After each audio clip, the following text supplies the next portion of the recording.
Sa mga pangunahing balita, 4 patay, 3 sugatan sa magkahiwalay na disgrasya sa kalsada sa Albay. Lolo sa Sorsogon na sunog ng buhay ng matrap sa nasusunod niyang bahay.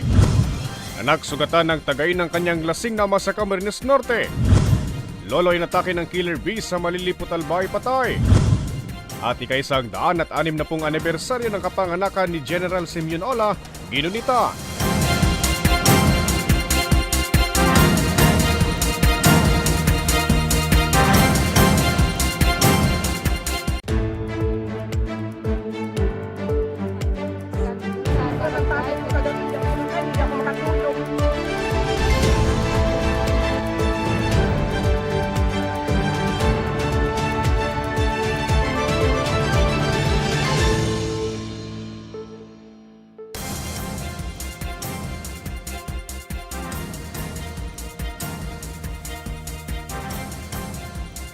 Magandang gabi.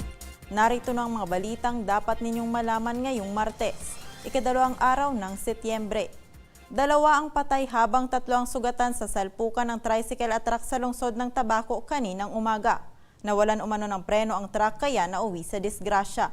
May report si May Insinares.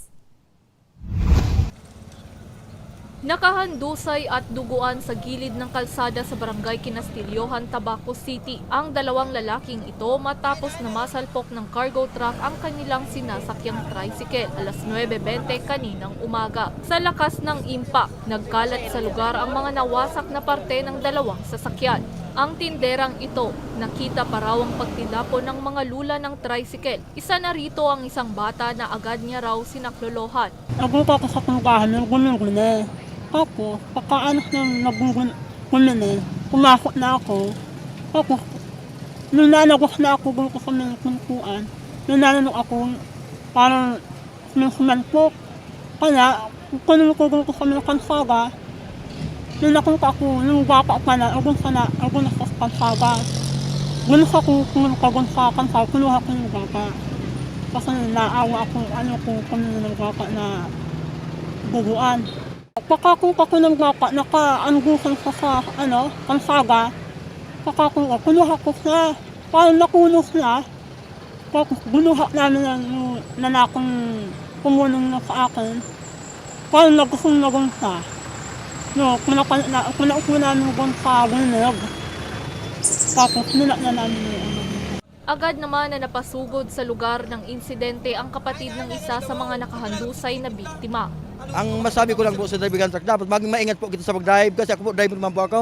Alin na po ako naging driver pero dapat maingat po to. Ingis po na loose brake yung preno, dapat po ibangga na lang po. Wala lamang sa tricycle, sa tao na lang po dapat sa mga kabasa na lang po dapat ibangga ang truck kasi sabi na araman kong information digday na loose brake na po sa preno.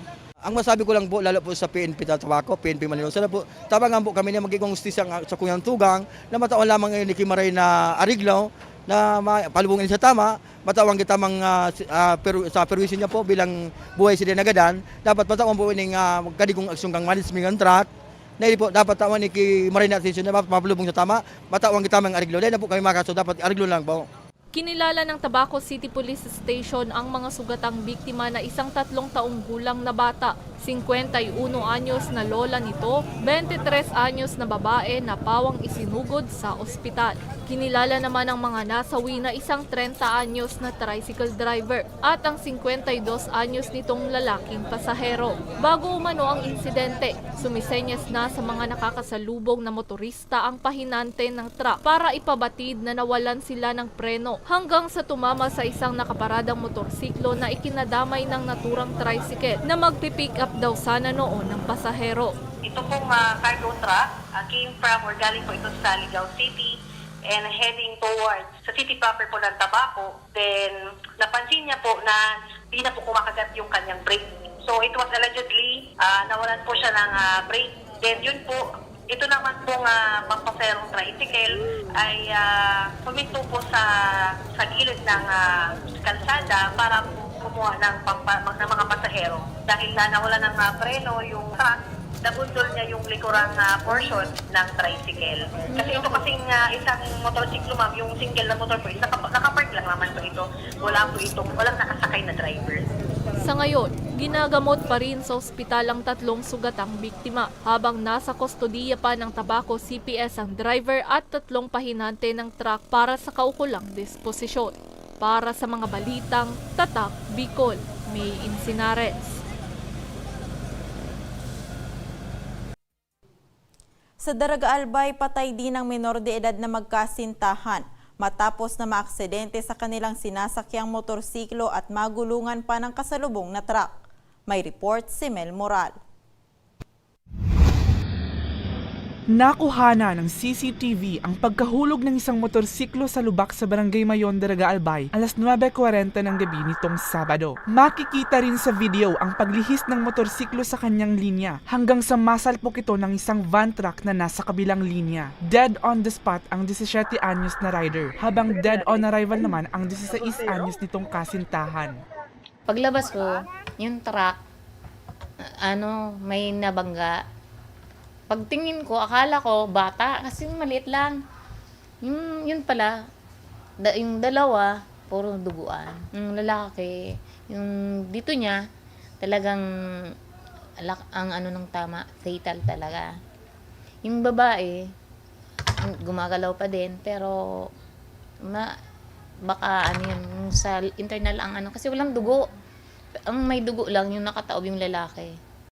Ayon sa Daraga Municipal Police Station, posibleng nadulas ang motorsiklo dulot ng matinding pag-ulan noong gabing iyon na nagresulta upang mawala ng kontrol sa manibela ang rider. The initial investigation po na na-conduct po namin, Vehicle 1 is papunta po ng Daraga Poblasyon. Daling po siya ng Sorsogon City, while itong Vehicle 2 na motorcycle, papunta po siya ng Barangay San Ramon, galing po siya ng Barangay Anislag, Daraga Albay.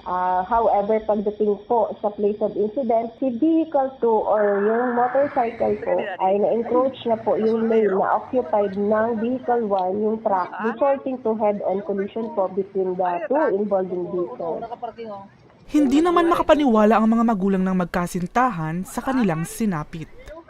Naraman ko po to dahil sa Facebook po. Tapos may nag-angalman po didi sa akin parang agom nung pagngod ko na ngaya ate, yung ngaya nabangga ngaya ko nung taga-Bilya. Alos hindi nga niya ako makapaniwala sa ato na akus ko pala niya ato, sir. Tapos alos hindi nga niya ako makadun sa ato ta. Para kabaga ako sobrang pagkabigla ko po. Tapos po nung maraman na muna kay Pandaw po. So mga magurang dito kaya po naglakas loob po kaming nagadonyagom. Ngamo ato po pag-abot naman dito sa BR, nasa morgue na po ding 2 kaiba niya. Yung anak ko, mabait yan. Actually, nung time na yun ng gabi, galing akong duty. Sinalubong pa ako niyan. Kasi siya man talaga ang taga-prepare ng ng gamit ko bago ko alis ng trabaho. Mabait na bata. Yun nga, nakapanginayang kasi yun ang sinapit niya. Hindi na rin magsasampa pa ng kaso ang pamilya ng mga biktima, pero may pakiusap sila sa kumpanya ng truck. Nanawagan po kami sa tagsadiri sa truck na may rakan man lugod ninda kami. Arang ding nagatiyas man nga ni kami. Na mapalubong para nga ding sa muna ako.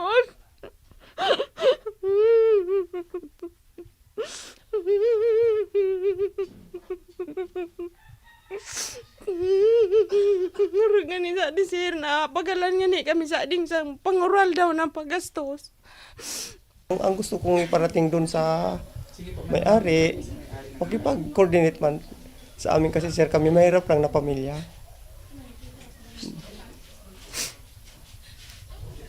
Kumbaga yung financial po na tulong galing din sa kanila.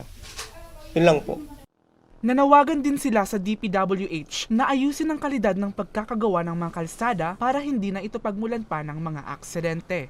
Para sa mga balitang Tatak, Bicol, Mel Moral.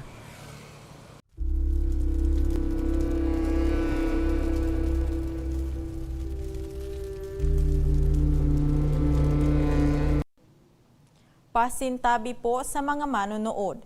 Patay ang isang lolo matapos na masunog ng buhay sa loob ng kanyang nasusunog na bahay sa Sorsogon. Sinisilip naman na dahilan ng insidente ang napabayaang niluluto ng biktima na isang PWD. Narito ang buong ulat. Nasunog ng buhay ang isang 71 anyos na lolo matapos na matrap sa nasusunog niyang bahay sa Sitio Hangaan, Barangay Abuyog East District, Sorsogon City kahapon ng umaga. Ayon kay Fire Senior Inspector Maria Celeste Pancho, ang Acting City Fire Marshal ng BFP Sorsogon, alas 8 Gs ng umaga nang maiparating sa kanila ang insidente. Pero dahil nasa liblib na lugar, hindi na nila naisalba pa ang biktima. Agad naman din po kami nag-dispatch ng 2 truck, isang ambulance. Kaya lang po, ang distance from fire station, 6.4 kilometers hanggang main road lang po yun. May 2 kilometers po na kailangan i-on foot kasi nasa bundok po siya. Nasa bundok po talaga yung location. Napag-alaman din na may kapansanan ng biktima at hirap na ring makalakad. Based on investigation ng aking mga investigador, asthmatic daw din po si victim natin. So, probably, during nasusuffocate siya and nag-asthma attack, kaya mas lalong hindi po siya nakalabas. Tinitingnan naman na sanhi ng sunog ang napabayaang niluluto ng biktima. Para sa mga balitang Tatak Bicol, Rose Bilista. Sugatan ng isang lalaki sa Labo, Camarines Norte ng tagain ng kanyang lasing na ama. Matagal na umanong may hindi pagkakaintindihan ng mga ito na nagresulta sa insidente. May report si Hercules Barbacena. Sugatan ng isang 39 anyos na lalaki matapos siyang tagain sa likod ng kanyang sariling ama sa Purok 1, Barangay Tigbinan, Labo, Camarines Norte. 1:20 ng hapon nitong Linggo, Agosto 31. Kinilala ni Police Major John Villapuerte, hepe ng Labo Municipal Police Station ng biktima na si alias Nald. May asawa, habang ang kanyang ama ay kinilalang si alias Ron, 59 anyos. Kapwa sila magsasaka at residente ng nasabing barangay. Batay sa investigasyon, nagtungo ang lasing na sospek sa bahay ng biktima na nauwi sa mainit na pagtatalo at pananaga. Base po sa aming pag-iimbestiga, ito po ay family problem. Kasi tuwing nalalasing po itong ama, ay palagi niya pong pinagmumura itong anak. So, at meron din pong instances po na ito pong lalaki ay kinasuhan na rin po ng kanyang asawa. At hindi na rin po ito magkasama sa isang tahanan. Pero magkakalapit lang din po ang bahay nila. So kaya po ganun nangyari, tuwing nalalasing po ito ay palaging mainit ang dugo dun sa kanyang anak na hindi naman po masabi kung bakit palaging nagagalit sa kanya. Sinasabing dati nang may hindi pagkakaunawan ng mag-ama dahil sa paninigaw at pangmumura ng sospek sa biktima tuwing ito'y nalalasing. Kami po ay nananawagan na sana po wala na po mangyari itong hacking incident, lalo na po sa mga pamilya po. Iwasan po natin kung meron man po tayong mga hindi pagkakaunawa sa mga pamilya. Ito naman po ay napakulang po sa pag-uusap, lalong na kapag ang pamilya ay dumarating sa mga problema. Agad naman na naaresto ang sospek at nakumpiska sa kanya ang ginamit niyang bolo. Nasa kustudiya pa siya ng Labo Municipal Police Station at naharap ito sa kasong frustrated parricide. Para sa mga balitang Tatak Bicol, Hercules Barbacena. Susunod, paghihiganti tinuturong motibo sa pamamaril sa isang lalaki sa Camarines Norte. At truck driver at kanyang mga pahinante, arestado sa iligal na pagtatapon ng basura sa Catanduanes. Yardi pa ang balita sa pagbabalik ng Bicol Online TV.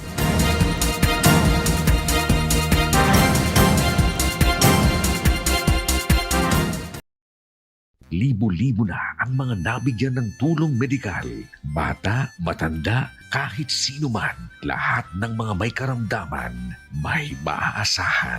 Nagpapasalamat sa Ako Bicol Party List. Hindi po namin makakalimutan ang tulong na dinala ninyo dito sa aming bayan. Maraming salamat po. Dahil iisa lang ang tunay na nagmamalasakit. Ako Bicol, katabang na, kasurog pa. Problema sa tubig, agarang binigyang solusyon. Nagpatayo ng mga solar-powered water supply system sa mga liblib na lugar. Libre, malinis at maaasahang supply ng tubig 24/7. Dakulaon ang pagpapasalamat niya mo dahil may kamalilingan habang kami nabubuhay. Dakulaon nining tabang para sa gabos na tao digdi. Salamat po. Para sa ating mga kababayang nasa laylayan, Ako Bicol, katabang na, kasurug pa. Tucked away in the province of Albay, known for its perfectly shaped Mayon volcano, Misibis Bay Resort, a locally owned 5-hectare private island resort. The resort is ready for all those looking to balance tranquility and adventure. This tropical destination is where guests can either choose to relax under the palm trees or have an adventure under the sun. It features modern and luxurious rooms and villas, recreational facilities, and sophisticated services.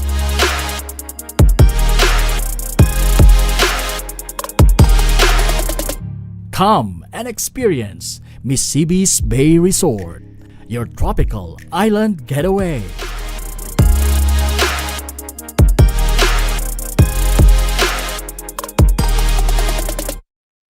Daan-daan na po ang mga nakapagtapos at may mga kanya-kanya ng propesyon.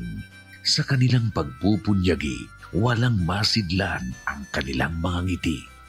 Yun at sa Gabos, nagpapasalamat po ako sa AKB. Gusto ko lang po magpasalamat sa Ako Bicol sa opportunity na tigtatao po arag po sa kuya na estudyante.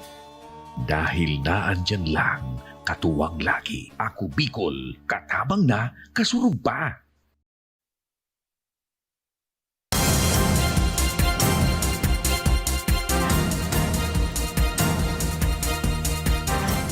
Nagbabalik ang Ako Bicol Online TV. Dahil sa gagat ng mga bubuyog, isang lolo ang binawian ng buhay sa Malilipot, Albay. Naglilinis umano ng kanyang bukirin ang biktima ng atakihin ng killer bees. May report si May Insinares. Patay ang isang magsasaka matapos atakihin ng mga bubuyog sa Barangay Calbayog, Malilipot, Albay noong Huwebes ng umaga, Agosto 28. Kinilalang biktima na si Rodrigo, 66 anyos at residente ng nasabing lugar. Ayon kay Police Captain Alex Alcantara, officer in charge ng Malilipot MPS, naglilinis ang biktima sa kanyang bukirin ng kuyugin ng mga bubuyog. Narinig pa daw ng isang residente ang paghingi ng saklolo ng biktima at naisugod pa sa ospital, subalit idineklara ring dead on arrival. Sa kanya po ito, sinasaka niya po yung lugar. Medyo na malayo sa bahay niya, bundok. So doon siya naglilinis, nagtatanim ng mga panim niya. Nagkataon lang siguro na yung araw na yon ay nabulabog niya yung bahay nito mga bubuyog.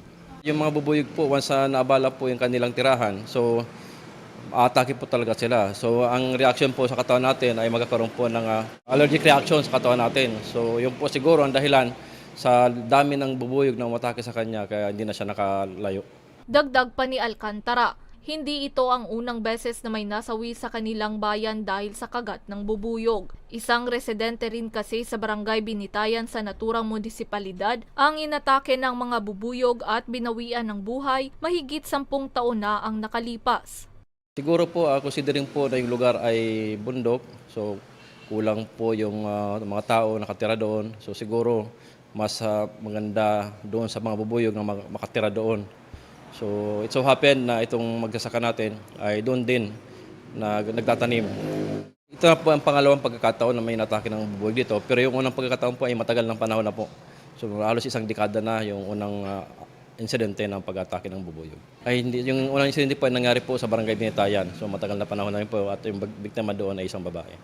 Paalala naman ng otoridad sa mga residente, iwasang gambalain ang beehive o ang tirahan ng mga bubuyog para hindi na maulit ang ganitong insidente. Para sa mga balitang Tatak Bicol, May Insinares.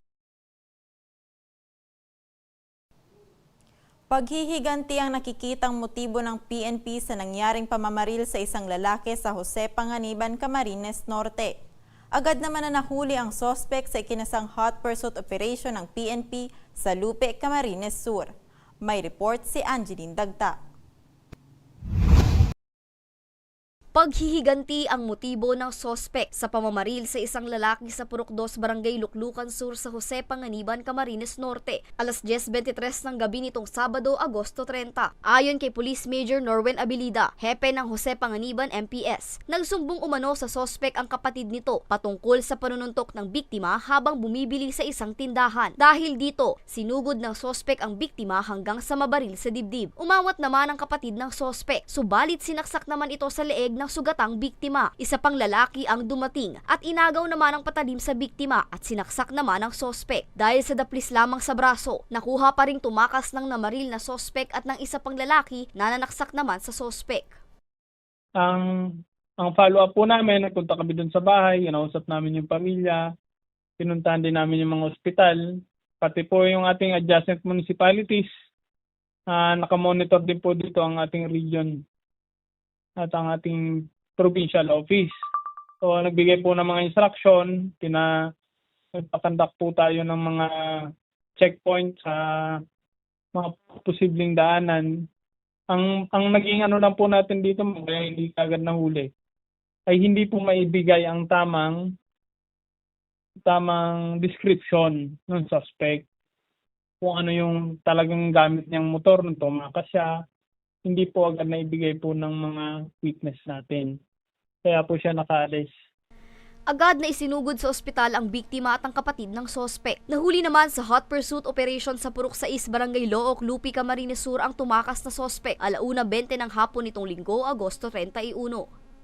Bukasan, nag-follow up ulit kami, kasama po ako at saka yung ating Provincial Office Intelligence Officer, si Police Lieutenant Colonel Cabog. Tinawagan po ako ni Provincial Director Police Colonel Lito Andaya na mag-follow up kayo. So pinuntahan po namin yung pamilya ulit ng umaga, pinausap namin. Sabi nila, surrender, pero sabi ko, kahapon niyo pa po sinasabi yan kagabi na surrender niyo, pero hindi niyo naman po surrender. Ngayon po, nakapunta kami nakaisip ng paraan na magpunta sa kabilang bahay, yung totoong bahay ng suspect. Nabutan namin doon ang bayaw niya. Baka pinapatago mo yung suspect. So, pag-open ng message, ando doon, basa natin na may mga usapan doon na maaring magtuturo kung nasaan ang suspect. And then, doon po nag-umpisa, kaya nakapunta po kami sa Kamsur. Itinurn over naman ng dating punong barangay sa lugar ang isang caliber 38 revolver na may 4 na basyo ng bala na ginamit ng sospek. Sa ngayon, nasa kustodiya pa ng Jose Panganiban MPS ang nahuling sospek na nahaharap sa kasong frustrated homicide at paglabag sa RA 10591 o ang Comprehensive Firearms and Ammunition Regulation Act. Patuloy din ang ginagawang paghahanap sa isa pang sospek na nanaksak naman sa sospek na nahaharap din sa kasong attempted homicide. Para sa mga balitang Tatak, Bicol, Angeline Dagta. 8 kalalakihan ang ineresto ng otoridad sa San Andres, Catanduanes dahil sa ilegal na pagtapon ng basura sa gilid ng kalsada sa gitna ng malakas na pag-ulan kahapon. Depensa umano ng mga sospek, wala na silang mapagtapunan sa kanilang bayan sa Birac. May report si Elianzon. Sa video ng San Andres Municipal Police Station, makikita ang nakahintong 6-wheeler truck at ang ginagawang paghahakot ng basura ng ilang kalalakihan sa gilid ng kalsada sa boundary ng Barangay Bislig at Codon, San Andres, Catanduanes kahapon ng hapon. Sa unang tingin, aakalaing simpleng paghahakot lamang ito ng mga basura, pero bumalik lamang pala ang truck sa lugar matapos na mapag-usapan sa Facebook ang gabundok na basurang itinapon ng mga ito sa naturang lugar. Hindi nakita sa video ang pag-aresto sa mga sospek, pero agad ang mga itong na-corner ng makatsyempo ang pulisya. Ayon kay Police Major Francis Tabo, ang Chief of Police ng San Andres MPS, galing ang mga basura sa bayan ng Virac. Depensa daw sa kanila ng mga sospek na pagdesisyonan nilang doon na lamang itapon ng mga basura dahil sa lakas ng ulan noong araw na iyon at wala na daw ang mga itong mapagtapunan sa bayan ng Virac. Graphic about the yesterday, you received the information from Consent Hospital and from the Municipal Mayor na meron nga ng tambak na basura na nakatampak na basura doon sa barangay ng State at barangay ko doon. And then, immediately, we dispatch patrollers para malaman kung ano talaga yung nandito na tampak doon ng basura. And patagay pa sa mga patrollers natin, plastic na verify na almost volume of garbage na dyan. And agad-agad na nagkanta ka ng investigation at pagtanong-tanong ang ating mga papulitan. And napatrating sa maraming CCTV, we were able to identify ang isang truck na Buller 2 ang kanyang mukha na truck. And immediately, we conducted tracking kung nasa yung sasakyan na sinasakyan ng mga basura at kung sino mayari. Sa ikinasang backtracking ng pulisya, makikita pa sa CCTV ng isang ang pagdaan ng naturang truck na siksik, liglig at umaapaw sa basura. Pwede natin na isagot kasi siyempre ang dami rason yan baka hindi naman alam ng mayari o hindi naman alam ng mayari na mag-ako silang basura, hindi naman alam ng mayari na kung saan ikatambak ang uwi-uwi ng basura. Kaya ang matagal mo dito ay yung driver para yung mga pahinati. Malalaman na ngayon ang taong bayan dito sa San Andres at ang mga karating na bayan na meron talaga pala itong batas na paglabas tapos tapon ng basura kung kahit saan na lugar. Kaya lalalawagan tayo na tapon ng basura sa tamang basurahan. At pag sila na ako din, kakaharap sila sa batas na ang RA 003 na HO1H 2000. Sa ngayon, nailipat na sa Agricultural Eco Park ng LGU San Andres ang mga nahakot na basura. Nahaharap naman ang mga sospek sa kasong paglabag sa Republic Act No. 9003 o Ecological Solid Waste Management Act of 2000. Para sa mga balitang Tatak, Bicol, El Yanzon. Kinugunita ngayong araw ang ika-160 anibersaryo ng kapanganakan ni General Simeon Ola. Wreath-laying ceremony at civic military parade idinao sa bayan ng Ginubatan at sa Campo Olas sa Legazpi. May report si Danica Garcia. Ginunita ngayong araw ng mga residente ng lalawigan ng Albay ang ika-160 anibersaryo ng kapanganakan ni General Simeon Ola, ang huling Filipino Army General mula sa bayan ng Ginubatan na sumuko sa mga pwersang Amerikano noong Philippine-American War. Bahagi ng pagdiriwang ang pag-aalay ng mga bulaklak sa monumento ng general sa naturang bayan na sinundan ng civic military parade bilang pagkilala sa kanyang buhay, serbisyo at katapangan. Dinaluhan ito ng mga kawani ng LGU sa pangunguna ni Mayor Gemma Onhoco, Philippine National Police, Bicol, Philippine Coast Guard Bicol, Philippine Navy, Philippine Army at maging ang apo sa tuhod ng general. Every year naman po, invited po sila. Pero yung talagang descendants ni General Simeon Ola from Mindanao, hindi na po nakarating. Kasi yung talagang pinakano niya noon si Dr. Linda Ola Casa, namatay na. So, hindi na po sila nakarating dito.